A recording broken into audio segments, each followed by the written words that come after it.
সুপ্রিয় শিক্ষার্থীবৃন্দ, করোনার এই মহামারীতে তোমরা সবাই পরিবারের সকলকে নিয়ে সুস্থ আছো এই প্রত্যাশা রেখে আমি আমার আজকের অনলাইন ক্লাস শুরু করছি। আমি মোহাম্মদ মুজিবুর রহমান। আমার পাঠদানের বিষয় একাদশ দ্বাদশ শ্রেণীর উচ্চতর গণিত দ্বিতীয় পত্র। আর আজকের আলোচনার টপিকস হচ্ছে দ্বিতীয় পত্রের স্থিতিবিদ্যা অংশের সমান্তরাল বল। এই সমান্তরাল বল নিয়ে আমরা কথা বলবো।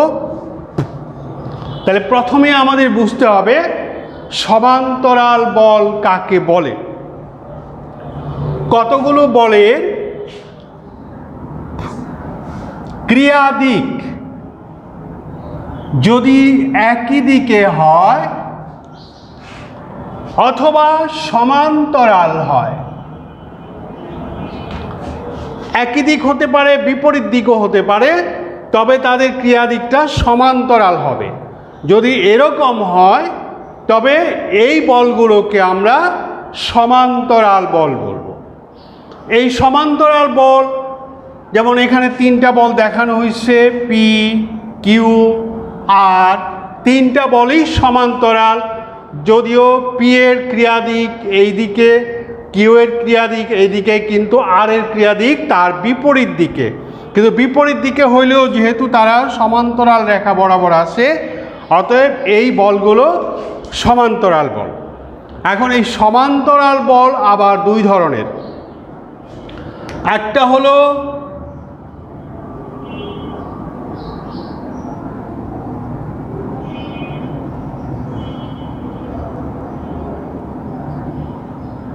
সদৃশ সমান্তরাল বল, আরেকটা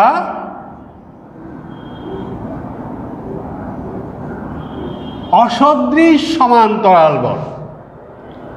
এখন সদৃশ সমান্তরাল বল আমরা কাকে বলবো, আর অসদৃশ সমান্তরাল বল আমরা কাকে বলবো?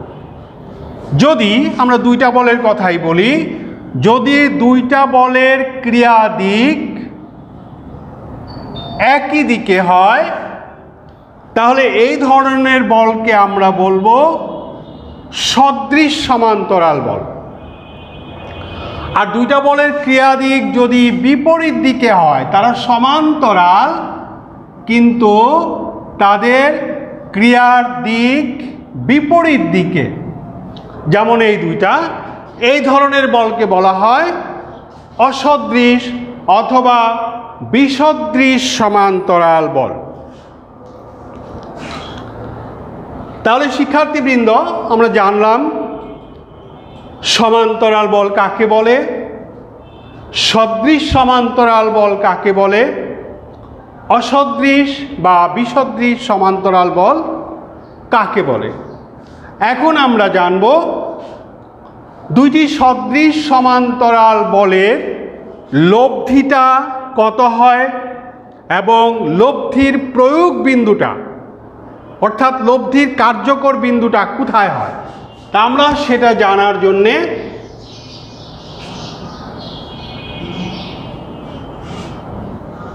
আমরা আগে থেকেই যে চিত্রটা অঙ্কন করা আছে আমার এখানে, তোমরা এটা খেয়াল করো। কোনো জড় বস্তুর এ ও বি বিন্দুতে পি ও কিউ মানের দুইটি সদৃশ সমান্তরাল বল কার্যরত আছে। এ বিন্দুতে পি বল, বি বিন্দুতে কিউ বল। এ বিন্দুতে পি বল, বি বিন্দুতে কিউ বল কার্যরত আছে। এ বলের মানকে এ এল দ্বারা পি বলের মানকে এ এল দ্বারা এবং কিউ বলের মানকে বি এম দ্বারা প্রকাশ করা হচ্ছে। এখন আমরা এ বি যোগ করে তার মধ্যে এখানে এ বি বরাবর এফ এবং বি এ বরাবর এফ দুইটি বিপরীতমুখী বল প্রয়োগ করি। এই বল দুইটা পরস্পর সমান এবং বিপরীতমুখী হওয়ায় এদের ক্রিয়া নাকচ হবে, অর্থাৎ এদের সার্বিক ব্যবস্থার উপরে এদের কোনো ক্রিয়া থাকবে না এবং এদের মানকে আমরা এডি রেখাংশ এবং বিই রেখাংশ দ্বারা প্রকাশ করি। এখন আমরা লক্ষ্য করতেছি এ বিন্দুতে দুইটা বল ক্রিয়া করতেছে, একটা হলো এল বরাবর পি বল, আরেকটা হচ্ছে এডি বরাবর এফ বল। তো এই পি এবং এফ বলের লব্ধির জন্য আমরা এডি এইচ এল সামান্তরিকটি পূর্ণ করি এবং এখানে বিই কে এম সামান্তরিকটি পূর্ণ করি। তাহলে এডি এইচ এল সামান্তরিকের যে এ বিন্দুগামী কর্ণ এ এইচ সেটা কি করবে, এই এফ বল এবং পি বল এর লব্ধি নির্দেশ করবে, যাদেরকে আমরা R1 দ্বারা প্রকাশ করি এবং যাদেরকে AH রেখাংশ দ্বারা প্রকাশ করা হচ্ছে। ঠিক একইভাবে বি বিন্দুতে BM বরাবর কিউ বল এবং BE বরাবর F বল কার্যরত আছে। এই দুইটা বলের লব্ধি এই সামান্তরিকের BEKM সামান্তরিকের বি বিন্দুগামী কর্ণ BK দ্বারা সূচিত হচ্ছে, যাদেরকে আমরা R2 দ্বারা প্রকাশ করছি। এখন আমরা AH কে বর্ধিত করি এবং BK কে বর্ধিত করি যেন তারা ও বিন্দুতে ছেদ করে।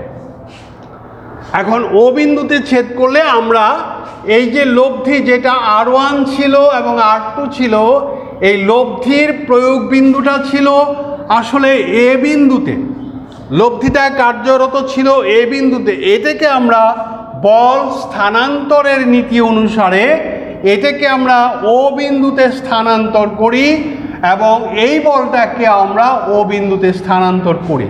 তাহলে ও বিন্দুতে স্থানান্তর করলে এই এইচ বরাবর যে বলটা ছিল R1 সেটা ও বরাবর বর্ধিত হয়ে এখানে R1 হিসাবে কাজ করতেছে এবং R2টা এই বরাবর কাজ করতেছে। এখন আমরা ও বিন্দুতে এসে যদি আবার বলকে বিভাজন করি, আমাদের বল বিভাজন নীতি অনুযায়ী ও বিন্দুতে যদি আমরা বল বিভাজন করি, এই এ বিন্দুতে যে দুইটা বল কাজ করতেছিল তাদের বরাবর ও বিন্দুতে এই এডি এর সমান্তরাল ও এক্স বরাবর এফ বল এবং এল এর সমান্তরাল আমরা এটা যদি ও ওয়াই ধরে নেই, তাহলে ও ওয়াই বরাবর আমরা পি বলকে বিভাজন করলাম এখানে ও বিন্দুতে। তাহলে এই এফটা এখান থেকে ও এক্স বরাবর কার্যরত হলো এবং পিটা এখান থেকে ও ওয়াই বরাবর কার্যরত হলো। ঠিক একইভাবে বি বিন্দুতে যে দুইটা বল কাজ করতেছিল তাদেরকেও আমরা ও বিন্দুতে এসে আবার বিভাজন করে দেই। বিভাজন করলে এই এফ বলটা যেহেতু বিই বরাবর ছিল, তো বিই এর সমান্তরাল বরাবর ও এক্স ড্যাশ বরাবর একে বিভাজন করি এবং কিউ বলটা যেটা বিএম বরাবর কার্যরত ছিল সেটা বিএম এর সমান্তরাল রেখা বরাবর ও ওয়াই বরাবর বিভাজন করি এবং ওয়াই ওকে আমরা পিছনের দিকে বর্ধিত করি যেন তা এ বি এর সাথে সি বিন্দুতে ছেদ করে।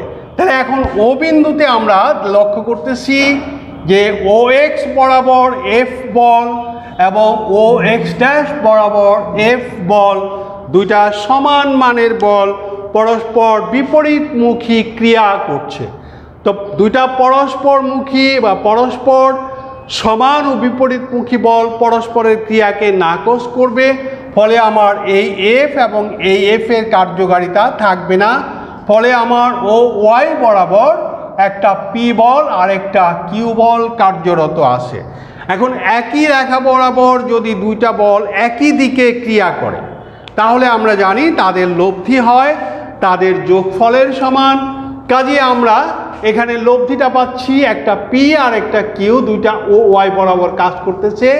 কাজে লব্ধি বল আর আসতেছে পি প্লাস কিউ, অর্থাৎ এ বিন্দুতে যে পি বল কাজ করতেছিল আর বি বিন্দুতে কিউ বল কাজ করতেছিল এরা সদৃশ সমান্তরাল বল, এদের লব্ধি আমরা পেলাম পি প্লাস কিউ, যেটা এ বি রেখার সি বিন্দুতে ক্রিয়াশীল।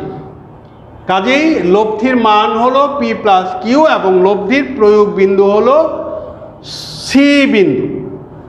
সুপ্রিয় শিক্ষার্থীবৃন্দ, আমরা এখানে শুধু বর্ণনাগুলো আমি বলে গেলাম এবং চিত্রের সার্বিক বিষয়বস্তুগুলো তোমাদের দেখিয়ে গেলাম।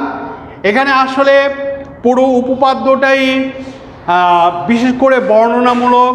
তোমরা তোমাদের পাঠ্য বইয়ে এই উপপাদ্যটা দেখবে এবং আমি যে কথাগুলো বলছি তোমরা উপপাদ্যটা পড়লে বুঝতে পারবে যে আমার কথাগুলোর সাথে বইয়ের উপপাদ্যের লেখার মিল আছে। আমি সারাংশগুলো বলার চেষ্টা করছি, তোমরা একটু বইতে পড়বে এবং এই চিত্রটা বইতে আঁকা আছে এবং পরিষ্কার করে লেখা আছে। আমি যে কথাগুলো বলছি সেই কথাগুলোই তোমরা বাসায় এটাকে ভালো করে পড়বে এবং লেখার অভ্যাস করবে, তাহলেই তোমরা বিষয়টা বুঝতে পারবে। সুপ্রিয় শিক্ষার্থীবৃন্দ, আমরা আগে দেখলাম শিক্ষার্থীবৃন্দ আমরা এতক্ষণ দুটি সদৃশ সমান্তরাল বলের লব্ধির মান নির্ণয় করলাম যে পি প্লাস কিউ। এবার লব্ধির যে প্রয়োগ বিন্দু সি, সেই সি এর অবস্থান নির্ণয় করব, অর্থাৎ সি এ থেকে কত দূরে বি থেকে কত দূরে, অর্থাৎ এ বিন্দু এবং বি বিন্দুর সাপেক্ষে সি বিন্দুর অবস্থানটা কি, সেটাই হলো লব্ধির প্রয়োগ বিন্দু। আমরা এই সি বিন্দুর সাথে এ বিন্দু এবং বি বিন্দুর সম্পর্ক নির্ণয় করব, অর্থাৎ লব্ধির প্রয়োগ বিন্দু সি এর অবস্থান নির্ণয় করব। এখানে লক্ষণীয়, যেহেতু এ এল সমান্তরাল ডিএইচ সমান্তরাল সিও, এ এল সমান্তরাল ডিএইচ সমান্তরাল সিও, কাজেই এডিএইচ ও এসিও, এডিএইচ এডিএইচ ও এসিও, এই যে দুইটা ত্রিভুজ, এই ত্রিভুজ একটা আর এই সম্পূর্ণ ত্রিভুজ একটা, এই দুইটা ত্রিভুজ সদৃশকোণী। সদৃশকোণী হওয়াতে এদের বাহুগুলো সমানুপাতিক। তাহলে এই বড় ত্রিভুজের এসি আর বড় ত্রিভুজের সিও, এসি অনুপাত সিও সমান এডি অনুপাত দিয়ে, এডি অনুপাত দিয়ে, অর্থাৎ এইটা অনুপাত এইটা সমান এইটা অনুপাত এইটা। এখন এডিটা ঠিক রাখলো, ডিএইচটাকে আমরা কি লিখতে পারি, ডিএইচটাকে আমরা আবার লিখতে পারি এল, তাই ডিএইচ এর পরিবর্তে আমরা লিখলাম এল। এখন এডিটা সমান কি, এডিটা সমান হলো এফ, আমরা জানি এডি সমান এফ, আর এল সমান হলো পি বল, এফ পি। এখন আমরা যদি এইটার সাথে এইটাকে সম্পর্কযুক্ত করে আর গুণন করি তাহলে আমরা কি পাই, পি ইন্টু এসি সমান এফ ইন্টু সিও, অর্থাৎ পি ইন্টু এসি সমান F into CO, number one. ঠিক একইভাবে আমরা যদি দেখি বিওসি এবং পিইকে, অর্থাৎ এই ত্রিভুজটা এবং এই ছোট ত্রিভুজটা সদৃশকোণী, সেখান থেকে আমরা একই প্রক্রিয়ায় পাবো কিউ ইন্টু বিসি সমান এফ ইন্টু সিউ, এটাকে আমরা নাম্বার 2 দিলাম। এবার 1 নম্বর এবং 2 নম্বর সম্পর্কে আমরা যদি দেখি, ডান দিকে তাদের মান সমান এফ ইন্টু সিও। যদি ডান দিকে তাদের মান সমান হয় তাহলে বাম দিকে তাদের মানও সমান হবে, অর্থাৎ পি ইন্টু এসি সমান কিউ ইন্টু বিসি হবে। তাহলে 1 নম্বর এবং 2 নম্বর সম্পর্ক থেকে আমরা পাই পি ইন্টু এসি সমান কিউ ইন্টু বিসি, অর্থাৎ পি ইন্টু এসি সমান কিউ ইন্টু বিসি। অর্থাৎ এ ও সি বিন্দু এবি রেখাকে অন্তস্থভাবে বলদ্বয়ের ব্যস্তানুপাতে বিভক্ত করে আমরা এই বল দুইটার লব্ধির প্রয়োগ বিন্দু সি এর অবস্থান জানলাম। শিক্ষার্থী মনে রাখবে এই যে ফর্মুলাটা, এটা আমাদের খুব বেশি করে কাজে লাগবে যখন আমরা গাণিতিক সমস্যার সমাধান করব, তখন এই সম্পর্কটা আমাদের কাজে লাগবে। সুপ্রিয় শিক্ষার্থীবৃন্দ, আমরা একটা উপপাদ্য পড়লাম, এবার একটা গাণিতিক সমস্যার সমাধান করব, যেটা আমরা যে উপপাদ্যটা পড়লাম ঠিক সেই উপপাদ্যের আলোকেই একটা গাণিতিক সমস্যার সমাধান করব। সমস্যাটা হচ্ছে কোনো অনড় বস্তুর এ ও বি বিন্দুতে যথাক্রমে ক্রিয়ারত দুইটি সমমুখী সমান্তরাল বল পি ও কিউ, যেখানে P is greater than Q, অর্থাৎ পিটা বড় কিউটা ছোট, এর পরস্পরের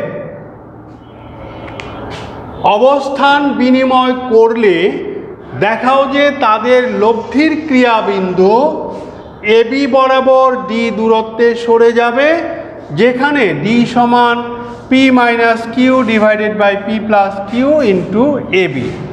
অর্থাৎ একটা বল যদি আমি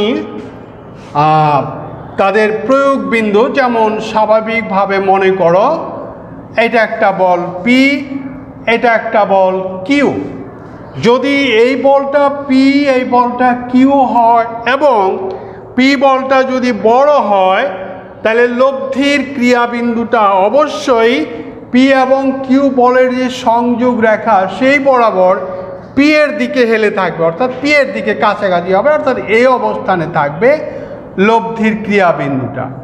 কিন্তু যখনই আমি পি বলটাকে কিউ বলের জায়গায় নিয়ে আসব, কিউ বলটাকে পি বলের জায়গায় নিয়ে আসব, তখন কিউ বলটা এখানে পি বল হয়ে যাবে বড় আর এখানে হবে কিউ বলটা ছোট। তখন কিন্তু লব্ধি আবার এইটার কাছাকাছি চলে আসবে, তখন এই অবস্থানে লব্ধিটা থাকবে। তাহলে আগে লব্ধিটা ছিল এখানে, পরে লব্ধিটা আসলো এখানে। এখানে প্রশ্নটা ঠিক সেই রকমই যে লব্ধির ক্রিয়াবিন্দুটা এতটুকুন সরে গেল, আগে কাজ করছে সি বিন্দুতে, এখন কাজ করছে ডি বিন্দুতে। আমরা সেটাই এখন দেখব যে আমরা ধরে নিলাম এ ও বি বিন্দুতে পি ও কিউ মানের দুইটি বল ক্রিয়ারত আছে, যাদের লব্ধি সি বিন্দুগামী, অর্থাৎ যেহেতু পি বলটা বড় কাজেই কিউ বলের থেকে লব্ধিটা পি বলের দিকে বেশি ঝুঁকে থাকবে, পি বলের কাছাকাছি থাকবে, অতএব এটা একটু বড় এটা একটু ছোট, পি বলের দিকে লব্ধিটা আসে পি প্লাস কিউ। এখন যদি তাই হয় আমরা সদৃশ সমান্তরাল বলের উপপাদ্যের যে সারাংশ ছিল পি ইন্টু এসি সমান কিউ ইন্টু বিসি, সেটাকে যদি আমরা কাজে লাগাই তাহলে এখানে সেটা লিখলাম পি ইন্টু এসি সমান Q into BC. P into AC রইল, কিউ রেখে বিসিটাকে আমরা স্থানান্তর করতে পারি A B minus AC, A B minus AC, তাহলে আমার বিসি থাকবে এ বি মাইনাস এসি। এটাকে ব্র্যাকেট ভাঙায় নিলে কিউ এর সাথে এসিটা মাইনাস হয়ে যায়, যেটাকে আমি এই পাশে নিয়ে আসলাম এবং এসি একবারেই কমন নিয়ে P plus Q into AC সমান কিউ ইন্টু এ বি। এখান থেকে এসি এর মানটা বের করলাম Q into A B divided by P plus Q. এক নম্বর। এবার আমরা দেখব যে এই পি বলটাকে আমি এখন আর এ বিন্দুতে রাখতেছি না, এটাকে বি বিন্দুতে নিয়ে আসতেছি, আর কিউ বলটাকে বি বিন্দুতে থেকে এ বিন্দুতে স্থানান্তর করতেছি। এখন পি ও কিউ বলদ্বয় পরস্পর স্থান বিনিময় করলে তাদের লব্ধিটা আর আগের জায়গায় থাকবে না, লব্ধিটা তখন ডি বিন্দুতে চলে আসবে। তখন ওই একই কথা আসলে এখানে বল কাজ করতেছে কিউ ইন্টু এডি সমান পি ইন্টু বিডি, এই যে কিউ ইন্টু এডি সমান পি ইন্টু বিডি। তা কিউ ইন্টু এডিটা রইল, পি ইন্টু বিডিটাকে আমরা আবার এবি মাইনাস এডি লিখি, বিডিটাকে এবি মাইনাস এডি লিখলাম। ওই আগের মতোই পি ইন্টু এডিটা এখানে মাইনাস আছে, এটাকে ভাঙায় দিয়া এডিটাকে বাম পাশে নিয়ে এসে কমন নিলে P plus Q into AD, সাথে থাকলো পি ইন্টু এবি। এখান থেকে আমরা এডি এর মানটা বের করলাম, P into AB divided by P plus Q. এটা হলো আমাদের 2 নম্বর সমীকরণ। এখন আমাদের লব্ধির যে প্রয়োগ বিন্দু, যেটা যতটুকুন সরে গেল সেটার মান হলো এইটুকুন ডি। তার মানে নির্ণেয় দূরত্ব যেটা ডি সমান হলো সিডি। সিডি মানে হলো এডি মাইনাস এসি, সিডি মানে এডি মাইনাস এসি, এডি মাইনাস এসি। তাহলে এডি মাইনাস এসি এর মানটা আমরা এখন বসাবো, দেখব কি হয়। আমাদের এই আমরা এখান থেকে আসতেছি ডি সমান এডি, এডি এর মানটা আমাদের আছে P into AB, P into AB divided by P plus Q minus AC এর মানটা আমাদের এখানে আছে 1 নম্বরে Q into AB, Q into AB divided by P plus Q. আমরা যদি লসাগু করি তাহলে পাওয়া যায় পি প্লাস কিউ, এখানে পি প্লাস কিউ বাদ পি ইন্টু এবি মাইনাস এখানে কিউ ইন্টু এবি। আমরা এবিটাকে যদি কমন নেই তাহলে আমরা পেতে পারি P minus Q divided by P plus Q.